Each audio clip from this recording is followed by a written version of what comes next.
আমার বাংলাদেশি কর্পোরেটে চাকরি ছেড়ে দেওয়ার বিগেস্ট রিজনই ছিল এটা। আমি একটা জিনিস খুব রিয়েলাইজ করছি যে আমি যখন ওই যে আহ, আহ, কাকলি থেকে গুলশান 2-এ যখন আপনি হাঁটবেন, হুম, আমি হুম। আপনার গাড়ি আছে আপনি হাঁটেন না, আমি হাঁটি মাঝে মাঝে মজা লাগে।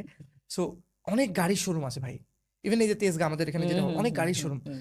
আমি যখন চিন্তা করি 22 সালে প্রথম প্রথম দেখতাম এত গাড়ি কে কেনে, দেন আই রিয়েলাইজ যে people have money and they are willing to pay that.